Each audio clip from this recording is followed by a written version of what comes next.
तो आज हम बात करेंगे एंजियोस्पर्म की।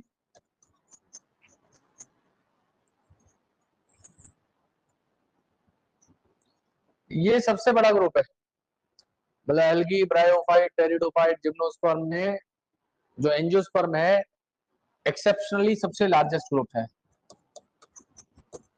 एक्सेप्शनली लार्जेस्ट ग्रुप है।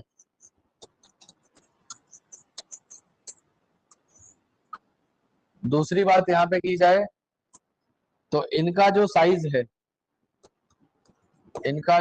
है वो माइक्रोस्कोपिक भी हो सकता है। सबसे स्मॉलेस्ट फ्लावरिंग प्लांट माइक्रोस्कोपिक भी है, उसका नाम है वुल्फिया। और ये बहुत टॉलेस्ट भी हो सकते हैं, जो है हमारा यूकेलिप्टस। मतलब कहने का ये है कि ये इकलौता ऐसा ग्रुप है जिसके पास में एबिलिटी है फ्लावरिंग करने की। इसके अलावा किसी भी ग्रुप में टिल जिम्नोस्पर्म फ्लावरिंग करने की एबिलिटी नहीं होती। दूसरी बात की जाए तो इन्हें हमने दो कैटेगरी में बांटा है। एंजियोस्पर्म को दो कैटेगरी में बांटा हुआ है। एक होते हैं जिन्हें कहा जाता है मोनोकॉट, और एक होते हैं जिन्हें कहा जाता है डाइकॉट। अब इन दोनों में डिफरेंस क्या होता है? एक तो इनके सीड में जो कॉटिलेडोन आ रहा है उसका डिफरेंस है। इनके पास में सिंगल कॉटिलेडोन होगा,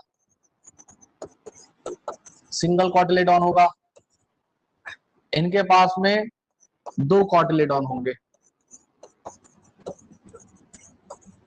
दूसरी बात, इनकी लीफ के अंदर आपको पैरेलल वेनेशन मिलता है। इनकी लीफ में पैरेलल वेनेशन होता है। वेनेशन का मतलब होता है arrangement of when and veinlets inside the leaf. एक लीफ के अंदर वेन्स और वेनलेट का जो अरेंजमेंट है उसे वेनेशन कहते हैं। तो इसमें पैरेलली प्रेजेंट होती हैं वेन और वेनलेट्स। और एक होता है जिसमें ये नेटवर्क बन जाता है। इनका क्या बन जाता है? नेटवर्क। तो network of when and veinlets को हम लोग कहते हैं रेटिकुलेट वेनेशन। Reticulate venation. दूसरा, इनके जो फ्लावर्स होते हैं मोनोकॉट के, वो जनरली ट्राइमेरस होते हैं। ट्राइमेरस का मतलब है कि उनके अंदर अरेंजमेंट में आपको तीन का मल्टीपल मिलेगा, तीन सेपल, तीन पेटल, इस तरीके के। ऐसे फ्लावर्स जिनमें तीन तीन चीजें आती हूं उन्हें हम लोग कहते हैं ट्राइमेरस। क्या कहते हैं इन्हें? ट्राइमेरस फ्लावर। ट्राइमेरस फ्लावर। और डाइकॉट के जो फ्लावर्स होते हैं वो टेट्रामेरस या पेंटामेरस होते हैं। टेट्रामेरस का मतलब है कि उनके अंदर चार का मल्टीपल होगा फ्लावर में, या पेंटामेरस होंगे तो पांच का मल्टीपल होगा उनके फ्लावर्स में। ठीक है जी, क्लियर हो रही है मेरी बात? तो इनके अंदर आपको टेट्रामेरस या पेंटामेरस फ्लावर्स देखने के लिए मिलेंगे। तो ये तो रही बात इनके बेसिक फीचर्स की। दूसरी बात यहां पे आती है कि जो मोनोकॉट्स हैं इनके पास में रिप्रोडक्टिव स्ट्रक्चर या रिप्रोडक्टिव यूनिट के तौर पे कनेक्ट कर रहा है। तो इनके पास में रिप्रोडक्टिव स्ट्रक्चर होता है जिसे हम लोग फ्लावर के नाम से जानते हैं। इनके पास में रिप्रोडक्शन करने के लिए फ्लावर होता है। फ्लावर के अंदर क्या क्या होता है आप लोग ने 10th में पढ़ा होगा। यहाँ पे एसेसरी वॉल होते हैं, और एसेंशियल वॉल होते हैं,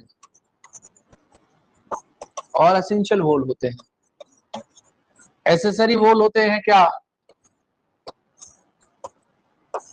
जैसे आउटर मोस्ट होता है कैलिक्स से मिलके, या सेपल का जो ग्रुप है वो हमारा कैलिक्स कहलाता है। उससे अंदर वाला जो वोल है उसे कहते हैं कोरोला। कोरोला पेटल के ग्रुप को कहते हैं बेटा। और दूसरा जो वोल है हमारे, वो एसेंशियल है, मींस उनका रोल सीधा सीधा रिप्रोडक्शन में होता है। ये जो हमारे एसेसरी वॉल है ये रिप्रोडक्शन में रोल प्ले नहीं करते हैं, ऑल्दो जैसे पेटल है इसका कंट्रीब्यूशन हो सकता है पॉलिनेटर्स को अट्रैक्ट करने में, रिप्रोडक्शन कराने में इनडायरेक्ट रोल है, लेकिन जो एसेंशियल वॉल है उनका डायरेक्ट रोल होता है। तो उसमें सबसे थर्ड नंबर का वॉल अंदर की तरफ जाते हुए होता है एंड्रोशियम। एंड्रोशियम जो होता है ये यहाँ पे मेल रिप्रोडक्टिव पार्ट होता है और ये बना होता है बहुत सारे स्टेमन से मिलके। और ये जो स्टेमन है इसके अंदर दो पार्ट होते हैं, एक होता है हमारा स्टेमन का पार्ट जिसे हम लोग कहते हैं फिलामेंट, और एक पार्ट होता है जिसे कहा जाता है एंथर। और इसी तरीके से जो इससे अंदर वाला पार्ट होगा उसे हम लोग गाइनोशियम कहते हैं। जो फीमेल रिप्रोडक्टिव पार्ट का वूल है वो हमारा गाइनोशियम कहलाएगा, और ये पिस्टल या कार्पल के ग्रुप से मिलकर बना होता है, पिस्टल या कार्पल के ग्रुप से मिलकर बना होता है। और यहाँ पे स्टिग्मा, स्टाइल और ओवरी, ये तीन पार्ट इसके अंदर होते हैं। मतलब कहने का ये है कि अगर हम किसी फ्लावर को बनाए तो सबसे नीचे की तरफ आपको ये सेपल मिलेंगे, उनसे लगे हुए आपको पेटल्स मिल जाएंगे। ठीक है, पेटल मेरे थोड़े ज्यादा गहरे आ गए नीचे तक, तो मैं इन्हें फिर से बनाऊंगा। ठीक है, उसके अलावा यहाँ पे स्टेमन्स लगे होंगे और इसमें गाइनोशियम वाला पार्ट लगा होगा, वो कुछ इस तरीके से होगा। तो यहाँ पे नीचे वाला जो हिस्सा है ये हमारा सेपल है, ये वाला पार्ट हमारा पेटल है, ये वाला पार्ट हमारा एंथर है, ये वाला पार्ट हमारा फिलामेंट है, ये वाला पार्ट हमारा स्टिग्मा है, ये वाला स्टाइल है और बेसल पार्ट ओवरी है। ठीक है, तो बेसिकली होता क्या है,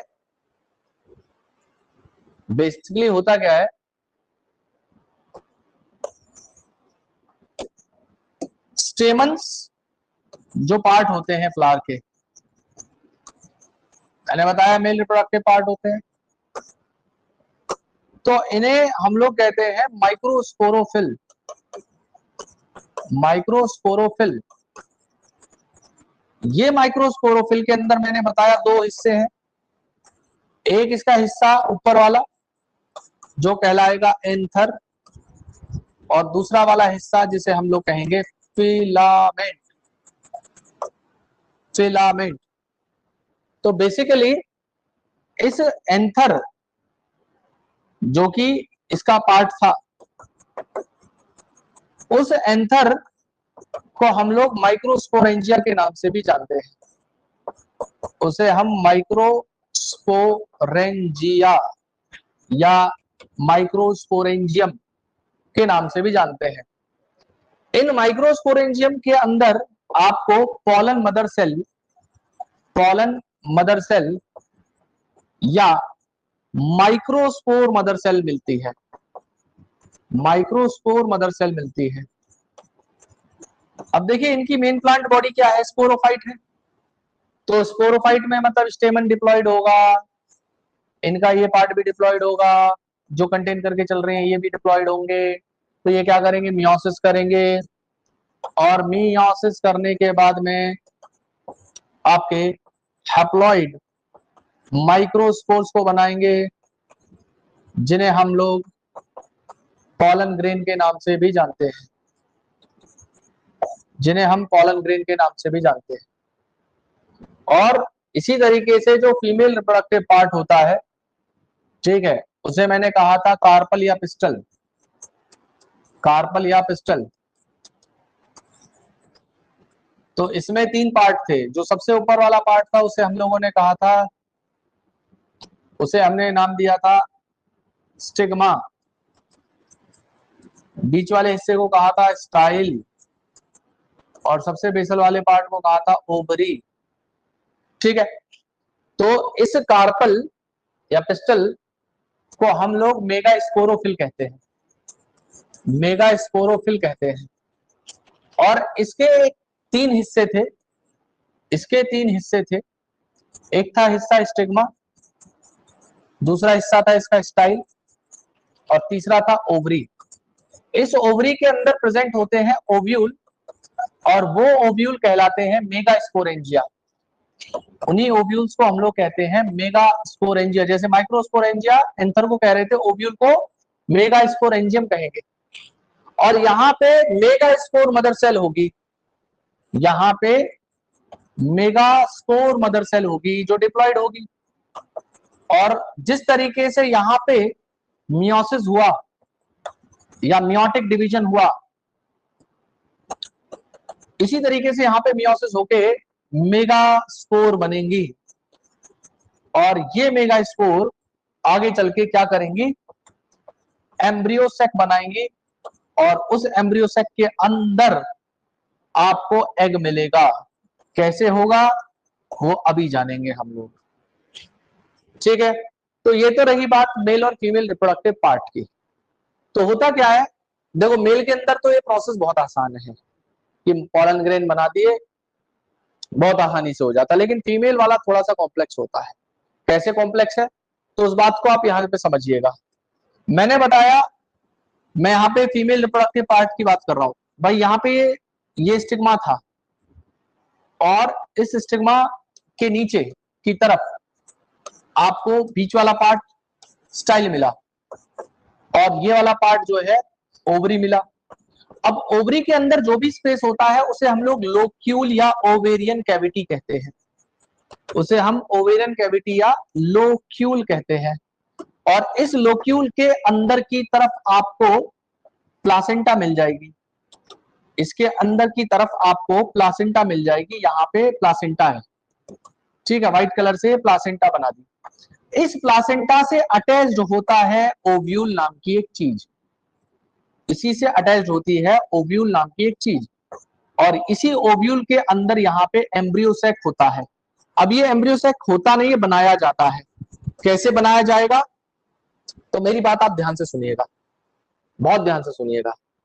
देखिए यहाँ पे मैंने बताया ओवरी के अंदर ओव्यूल है। अब इस ओव्यूल के अंदर प्रेजेंट है मेगा स्पोर मदर सेल। अब ये जो मेगा स्पोर मदर सेल है ये डिप्लॉयड है। अब इस मेगा स्पोर मदर सेल ने पहली बार मियोसिस किया, तो मियोसिस करने के बाद में, ध्यान से सुनिएगा मेरी बात, आप लोग कुछ मत लिखे, चला जाएगा मैं लिख दूंगा, कोई बात नहीं। इधर देखिए, तो मियोसिस करने के बाद में दो सेल बनाई। अब इन दो सेल्स ने क्या किया, फिर से मियोसिस किया, सेकंड वाला। दो बार मियोटिक डिवीजन होता है, हम लोग सेल साइकिल पढ़ेंगे उसमें बताऊंगा मैं आपको। यहाँ पे 4 सेल बना दी इसने। तो 4 सेल जो बनी, जैसे वहां पे याद करिए जिम्नोस्पर्म में 4 सेल बनी थी, 4 में से 3 क्या हो गई थी, डीजनरेट। ऐसे ही 3 सेल या 3 मेगा स्पोर डीजनरेट हो जाएंगी, और एक जो है वो हमारी फंक्शनल बचेगी मेगा स्पोर। अब यहां से कहानी शुरू होगी। जो फंक्शनल मेगा स्पोर है, ध्यान से सुनना, जो फंक्शनल मेगा स्पोर है, ये फंक्शनल मेगा स्पोर 3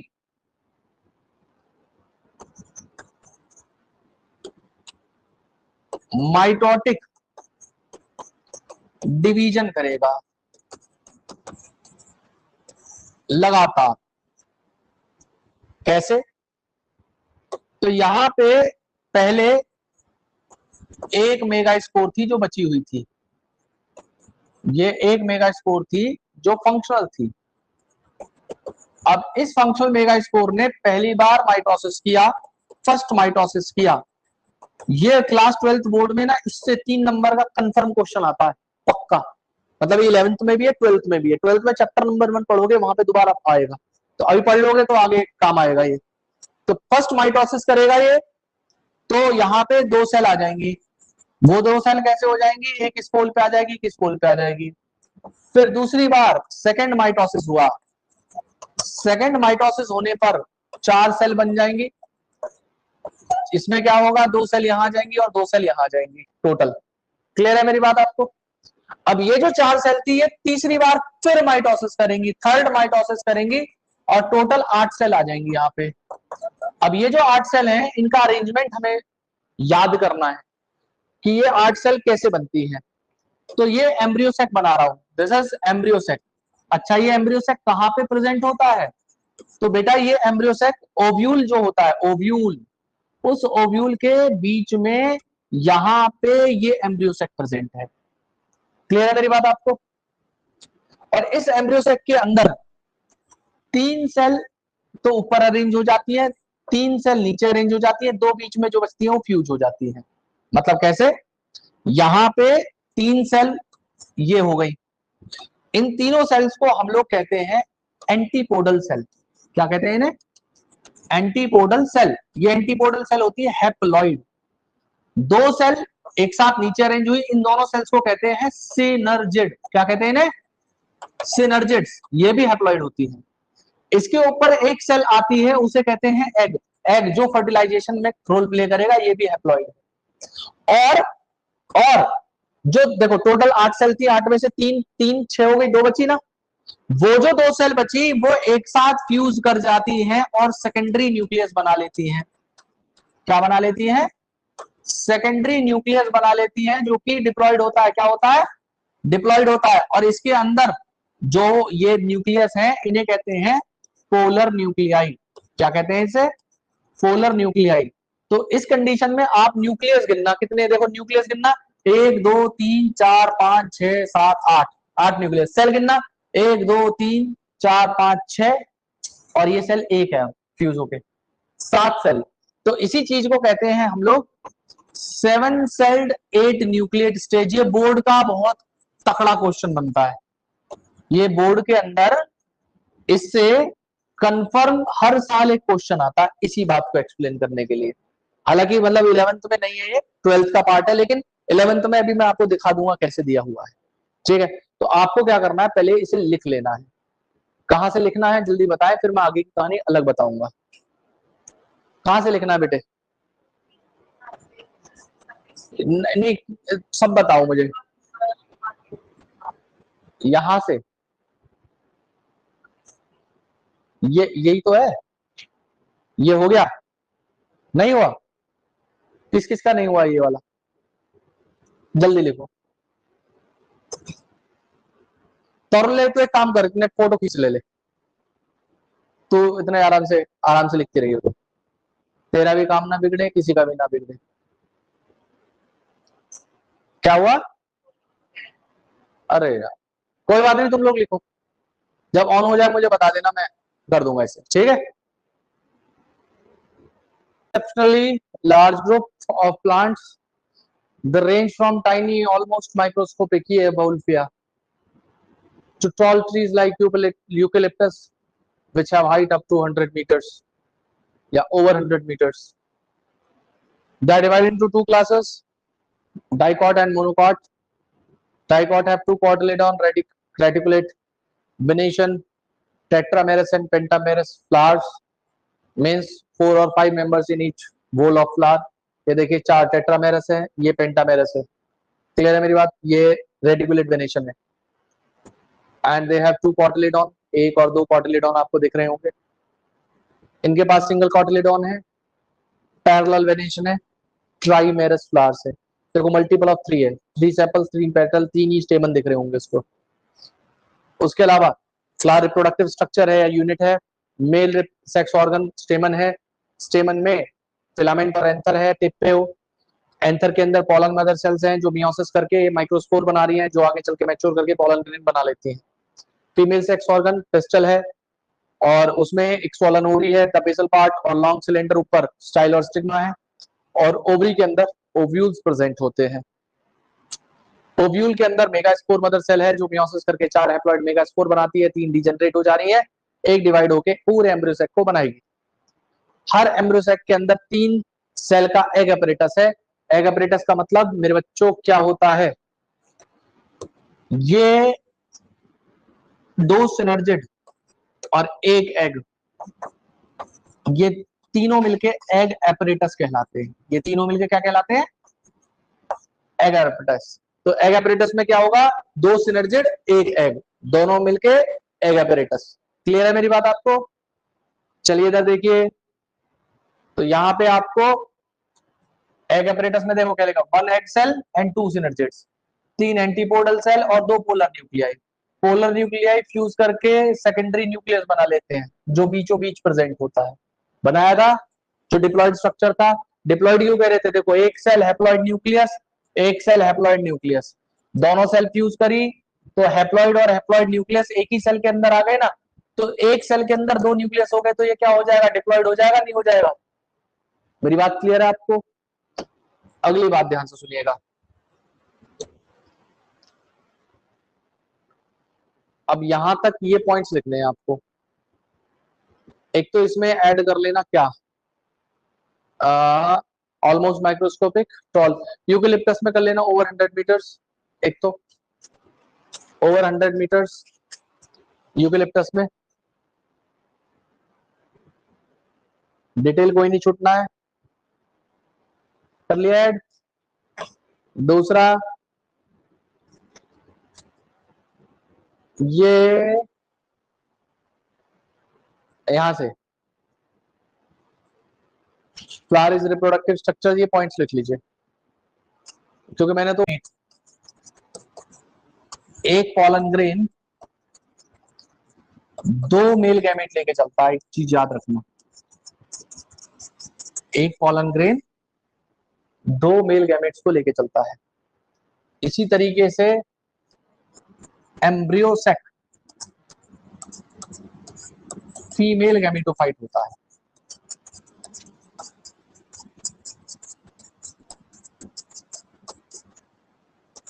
और इसी एम्ब्रियो सेक में आपको एग मिलता है, जो फीमेल गैमेट है, जो फीमेल गैमेट है। तो अब आपसे पूछा जाएगा ना, भविष्य में कभी क्वेश्चन आए कि मेल गैमेटोफाइट, फीमेल गैमेटोफाइट, या स्पोरोफिल या स्पोरेंजिया, मेगा या माइक्रो, माइक्रोस्पोरेंजिया या मेगा या माइक्रोस्पोरोफिल। तो आपको ये टर्म क्लियर होने चाहिए, तभी आपका कुछ काम बन पाएगा, नहीं तो नहीं बन पाएगा। अब आती है बात कि भाई जो एंथर्स थे उन्होंने पॉलन बना दिए, और ओव्यूल के अंदर एम्ब्रियो सेक में एग तैयार हो गया। लेकिन ये पॉलन ग्रेन वहां तक पहुंचे कैसे? क्योंकि अगर फर्टिलाइजेशन होगा तो इन मेल और फीमेल गैमेट्स को आपस की क्लोज प्रोक्सिमिटी में होना पड़ेगा, तभी फर्टिलाइजेशन होगा। तो प्लांट्स में गैमेट ट्रांसफर करने का जो तरीका होता है उसे कहते हैं पॉलिनेशन। तो अगली कहानी चालू होती है पॉलिनेशन से। तो पॉलिनेशन का मतलब है कि ट्रांसफर होना of pollen from anther to stigma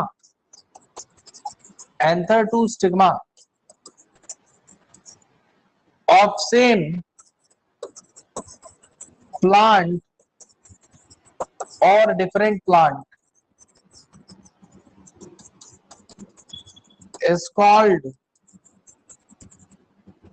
pollination। इसी चीज को हम लोग पॉलिनेशन कहते हैं। और इन पॉलन ग्रेन को ट्रांसफर करने के लिए पॉलिनेटिंग एजेंट्स होते हैं। इनको ट्रांसफर करने के लिए पॉलिनेटिंग एजेंट्स होते हैं, जो पॉलन को ट्रांसफर कराएंगे, जो पॉलन ग्रेन को ट्रांसफर कराएंगे। और ये pollinating agents generally wind, water या इंसेक्ट्स, बर्ड्स, कुछ भी हो सकते हैं। एंड अदर्स मैं लिख दे रहा हूं, 12th में डिटेल में पढ़ेंगे कि कौन कौन से हैं वो। तो ये पॉलिनेटिंग एजेंट ट्रांसफर कर देंगे। अब सपोज करो यहां से ये एंटर था और उससे ये स्टिग्मा पे आया, यहां से पॉलन ग्रेन उड़ा और यहां पे आ गया।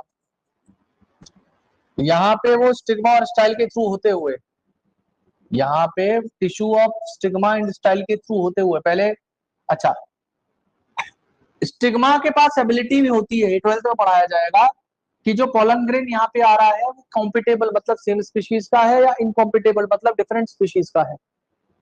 ऐसा भी तो हो सकता है दूसरी स्पीशीज का पॉलन ग्रेन यहाँ पे लैंड कर जाए। तो स्टिग्मा के पास एबिलिटी होती है ये रिकॉग्नाइज करने की कि जो पॉलन ग्रेन यहाँ पे लैंड किया है वो सेम है या डिफरेंट है, कॉम्पिटेबल है या इनकॉम्पिटेबल है, राइट टाइप है या रॉन्ग टाइप है। और जब उसे एक्सेप्ट अगर अगर वो कॉम्पिटेबल होता है मतलब सेम टाइप का होता है तो इस पॉलन ग्रेन को अलाउ किया जाता है जर्मिनेट करने के लिए। और जर्मिनेट करने के बाद में पॉलन ट्यूब बनती है और पॉलन ट्यूब स्टिग्मा और स्टाइल के टिश्यूज के थ्रू होती हुई पहुंच जाती है ओव्यूल के अंदर, ओव्यूल के अंदर। और ओव्यूल में जो एम्ब्रियो सैक में गैमेट्स बने थे वहां पे पहुंच जाएगी ये पॉलन ट्यूब, ये pollen tube through tissue of stigma and style के थ्रू होते हुए एंटर कर जाती है इनटू ओव्यूल। ठीक है, कहां से करती है और भी डिटेल्स है इसमें, माइक्रोपाइल क्या होता है, फिलीफॉर्म अपैरेटस क्या होता है, बहुत कुछ है, सब 12th में जानेंगे। अभी फिलहाल के लिए इतना ही जान लीजिए कि बस ये आई। अब ध्यान से सुनना, अभी थोड़ी देर पहले मैंने एक बात बताई थी, मैंने बताया था कि एक पॉलन ग्रेन कितने मेल गैमेट लेके आता है भाई, 2 मेल गैमेट लाता है। अब ये 2 मेल गैमेट क्या करेंगे, बिल्कुल एक यूनिक इवेंट होने वाला है। तो सभी लोग इधर देखें, ये एम्ब्रियो सैक में बना रहा हूं, ये 3 एंटीपोडल सेल बना दी, ये सिनर्जिड बना दिया, ये एग हो गया, तीनों को मिला के एग अपरेटस हो गया, बीच में ये सेंट्रल सेल या सेकेंडरी न्यूक्लियस हो गया। तो जो फर्स्ट मेल गैमेट होता है, ध्यान से सुनना, जो फर्स्ट मेल गैमेट होता है वो पहला मेल गैमेट आके फ्यूज करता है इस एग से, और जो दूसरा मेल गैमेट होता है, सेकंड मेल गैमेट होता है, उसका फ्यूजन जो होता है वो होता है इस सेकेंडरी न्यूक्लियस से। मेरे कहने का मतलब क्या है, मेरे कहने का मतलब ये है कि जो पहला मेल गैमेट आता है, फर्स्ट मेल गैमेट आता है, वो फर्स्ट मेल गैमेट तो फ्यूज करता है किसके साथ में, आपके एग के साथ में, यहाँ पे है ना। और ये दोनों हैप्लॉइड हैप्लॉइड न्यूक्लियस इनके फ्यूज करने के बाद इस इवेंट को हम लोग सिनगैमी कह देते हैं। क्या कहते हैं इसे, सिनगैमी कह देते हैं। और सिनगैमी होने के बाद में एक डिप्लॉइड जाइगोट बन जाता है, और ये जो डिप्लॉइड जाइगोट है ये आगे चल के एम्ब्रियो की फॉर्मेशन करा देगा। किसकी फॉर्मेशन करा देगा, एम्ब्रियो की फॉर्मेशन करा देगा। लेकिन जो दूसरा वाला मेल गैमेट होता है, जो दूसरा मेल गैमेट होता है, सेकंड मेल गैमेट होता है, वो दूसरा मेल गैमेट क्या करता है, वो सेकेंडरी न्यूक्लियस के साथ में फ्यूज कर जाता है। और सेकेंडरी न्यूक्लियस जो होता है यहाँ पे डिप्लॉइड होता है। अब यहाँ पे देखो 2 हैप्लॉइड न्यूक्लियस ये रहे और 3 ये रहे, तीसरा ये रहा। मतलब कहने का ये है कि यार यहाँ पे 2 हैप्लॉइड हैप्लॉइड न्यूक्लियस थे, ये एन था ये एन था, और तीसरा वाला हैप्लॉइड न्यूक्लियस हो गया किसका, मेल गैमेट का। तो 1 2 3, ये 3 हैप्लॉइड न्यूक्लियस आपस में फ्यूज कर रहे हैं, फ्यूजन हो रहा है ऑफ 3 हैप्लॉइड न्यूक्लियाई या न्यूक्लियस। तो इसे हम लोग कहते हैं ट्रिपल फ्यूजन। क्या कहते हैं इसे, ट्रिपल फ्यूजन। और ट्रिपल फ्यूजन होने के बाद में कोई सेल जहां पे 2n + n मिल जाए तो वो क्या हो जाता है, ट्रिप्लॉइड 3n, और ये बन जाता है प्राइमरी एंडोस्पर्म न्यूक्लियस। क्या बन जाता है, प्राइमरी एंडोस्पर्म न्यूक्लियस। और ये प्राइमरी एंडोस्पर्म न्यूक्लियस क्या करता है, ध्यान से सुनिएगा, ये प्राइमरी एंडोस्पर्म न्यूक्लियस क्या करता है, आगे चल के ट्रिप्लॉइड एंडोस्पर्म की फॉर्मेशन करा देगा, ट्रिप्लॉइड एंडोस्पर्म की फॉर्मेशन करा देगा। और यहाँ पे 2 अलग अलग तरीके के फ्यूजन या फर्टिलाइजेशन हुए। पहला हुआ क्या, सिनगैमी, और दूसरा क्या हुआ, ट्रिपल फ्यूजन। इन दोनों को मिलाकर हम लोग नाम देते हैं डबल फर्टिलाइजेशन। इन दोनों को मिला के क्या कहते हैं, डबल फर्टिलाइजेशन। और ये डबल फर्टिलाइजेशन एक बिल्कुल यूनिक इवेंट है जो केवल और केवल एंजियोस्पर्म करते हैं, उसके अलावा कोई धरती पे प्लांट ऐसा नहीं है जो डबल फर्टिलाइजेशन को करता हो। तो ये यहाँ पे क्या होते हैं, it is a unique event perform only by angiosperms. Clear है मेरी बात आपको? अब ये जाइगोट तो एम्ब्रियो बन जाएगा, ये एंडोस्पर्म बन जाएगा। एंडोस्पर्म क्या करता है? तो ये कंटेन करता है रिजर्व फूड मटेरियल को for embryo development. It contain reserve food material जो एम्ब्रियो के डेवलपमेंट को करवाएगा।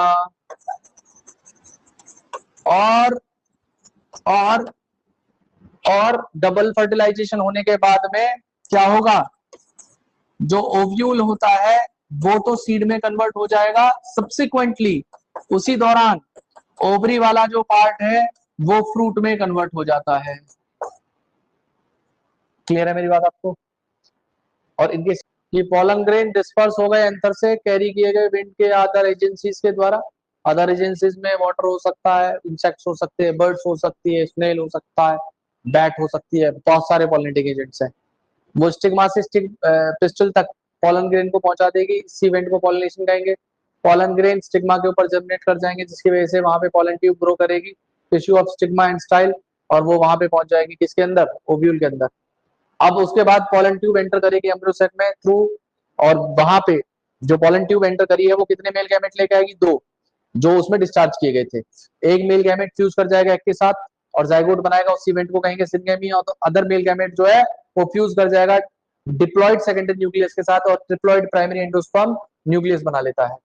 अब बिकॉज यहाँ पे इन्वॉल्वमेंट हुआ था 2 फ्यूजन का, इसलिए हम इस इवेंट को कहते हैं डबल फर्टिलाइजेशन। ये एक यूनिक इवेंट है एंजियोस्पर्म के लिए, और जाइगोट डेवलप हो जाता है एम्ब्रियो में, जिसके पास 1 या 2 कॉटिलिडन होते हैं, और प्राइमरी एंडोस्पर्म न्यूक्लियस एंडोस्पर्म बनाएगा जो न्यूट्रिशन या नरिशमेंट प्रोवाइड करता है डेवलपिंग एम्ब्रियो को। और उसके बाद में सिनर्जिड्स और एंटीपोडल सेल्स डी जनरेट हो जाती है, उनका कोई काम नहीं होता, वो क्या हो जाती है? डी जनरेट हो जाती है फर्टिलाइजेशन के बाद। और इसके इवेंट के बाद में ओव्यूल सीड में डेवलप हो जाता है, ओवरी फ्रूट में डेवलप हो जाते हैं, और सीड्स को इनक्लोज किया जाता है किसके द्वारा? फ्रूट्स के द्वारा। तो अब आपको करना क्या है? उन पॉइंट्स को लिखना है। कौन कौन से पॉइंट्स को लिखना है?